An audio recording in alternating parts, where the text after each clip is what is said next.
Satin Lounge with Kia René. Are you a Deb head? Are you Deb heads out there? Are you? I see some people saying yes. Deb heads are the affectionate name our guests' national following of fans call themselves. I'm officially a Deb head. Perhaps you will become a Deb head after tonight. Allow me to introduce to you an inspirational songwriter who writes uplifting songs that make you think and feel, and some of us sing along too. With 3 CDs in her catalog, her music has been featured on numerous television shows, including Beautiful People, Dawson's Creek, Joan of Arcadia, Bold and the Beautiful. Yes, we watch that often. And in films like Dangerous Proposition, Implicated, and All You Need. She has 4 songs on the soundtrack of one of our favorite Webby-winning series, We Have to Stop Now. Yes, you remember that? Yeah, Cathy, DeBuono, Jill Bennett, starring Meredith Baxter. Remember that one? And she's shared stages with artists such as the Grammy Award-winning Christopher Cross, Edwin McCain, and Collective Soul. I have told you a mouthful about this beautiful lady. Satin Lounge, please help me welcome to Pillow Talk and to perform with us inside Pillow Play tonight, DEBRA Davis. And I think we might have 1/3 of her band of gold with us tonight, too. DEBRA, hi. Thank you for coming. Great to be here. I saw DEBRA live. I was having such a good time. It reminded me of a campfire or an old school, get together around the fireplace. I enjoyed it so much. And I'm so happy that you agreed to come to the Satin Lounge tonight. Me too. It's a thrill. Welcome to 2014. How's it treating you so far? Pretty good. I'm always looking up, for the new year. So. That's right. Did you have a resolution or anything that you had in mind for this year? Any focuses, anything that you plan to absolutely do and accomplish? Definitely. I need to tweet more. Yes, you do. Yes, you do. Start it tonight. You guys, her handle is Deb Muse. That's DEBMUSE. Follow DEBRA Davis right now. Tell her hello. Tell her hello in the Satin Lounge, okay? Please tell us who your band consists of. We know the drummer is your husband and the incomparable Dave Byer. Tell me what's going on with Dave and you, and how you first met, and how many years you've been doing music together. Oh my gosh, it's kind of a wild story because we met, 20-some years ago at just kids, and he was the house drummer at a dinner theater in Newport Beach called Baxter Street, and I came on after he had been there a few years, and I was one of the singer-dancers in the cast. You were a dancer. 18 years old, yeah. And cabareted, I got it. Exactly. And we did all of the classic musicals and everything.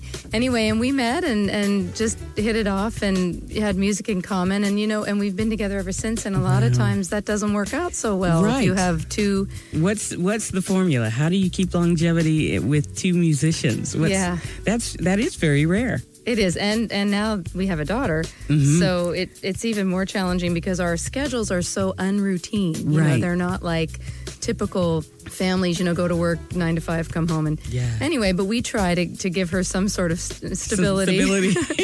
Anyway, I think it's just having that passion in common, and he plays with me, like you said, but he also tours with a lot of name acts. And he's Melissa Etheridge, you guys. For years. Christopher Cross, Wilson Phillips. This is what Dave is doing. Yeah, he's a busy guy. And they keep this thing together. I think it's so inspirational to see couples creating love and creating music. It's what we need, and you are just an amazing gift to the art. I appreciate that about you. You have such a passion for causes with your music. DEBRA wrote Girl of the World, the theme song for the Global Girl Media Organization, empowering underserved girls with skills and opportunities. And you've rendered your songs for, I think there's a book about angels or something that children have written. Can you tell us more about what you did for the, what is it? Reading is Fundamental. Yeah, that was for Riff. And when my second CD came out, which is called Angels in the Attic, one of my songs. I love that song. And we're going to play it. I have a lot of young girl fans, and it's not kids music per se, you know, but they just kind of, attach themselves to the positive messages, I think, and self-empowerment, that sort of thing. And we need more of that, yes. Yeah, so we thought, we'll do something to promote the CD that involves these kids that I was getting emails from and letters, really sweet things. So we picked the theme, Who is an Angel in Your Life? And we collected all of these personal letters from different kids, and it's very touching. And then we had a CD single that's in the back of it, and then the proceeds went to Reading is Fundamental. Reading is Fundamental. Yeah, so it was a good cause. Well, you're just incredibly passionate about children.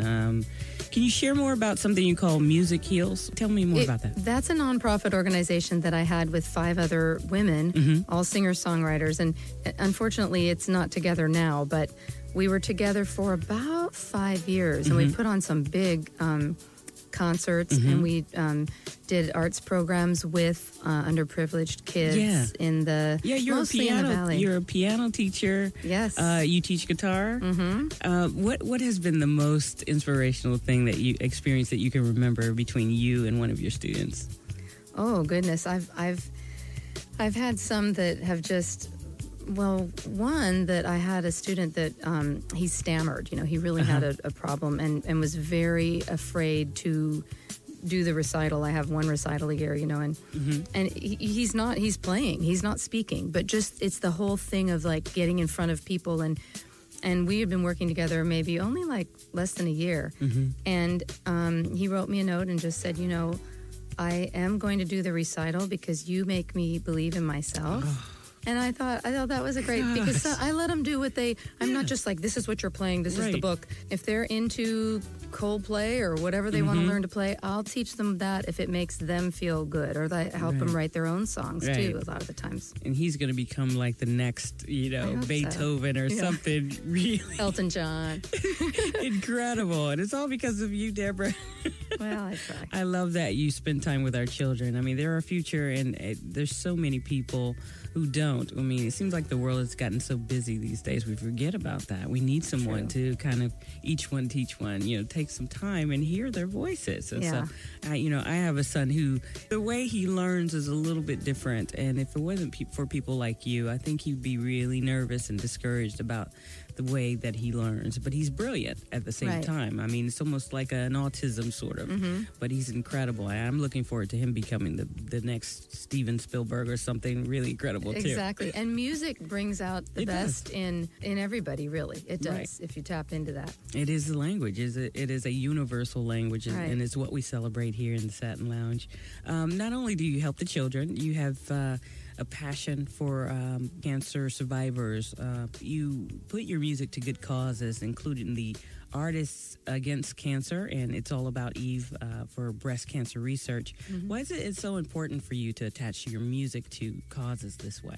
Well, I feel like a lot of my songs I've written about my own healing and my own passages in life and working through things. I mean, I have so many about that because it's good fodder for songs, when you're working through things. And sometimes people will listen and they'll say, oh, I know, I bet you wrote that about this. And maybe it wasn't exactly about, maybe it wasn't an illness, but it relates to what they're going through. Maybe I was going through something different, but I try to keep the lyrics and the message broad enough that you can apply it to whatever you're feeling. And so I just feel like if that can help people, like I've played the Revlon Run Walk and AIDS Walk and thank you so much. And for doing the that. LA Shanty, and then I've played a ton of things like that, and I like to do it because I feel like if I want my music to be healing. Yes, that's your mission. Yeah, so I feel like whether it's empowering or whether it's just helping someone get in touch with their feelings to work through something, then that's what it's all about. That's what music is all about. It's that language, that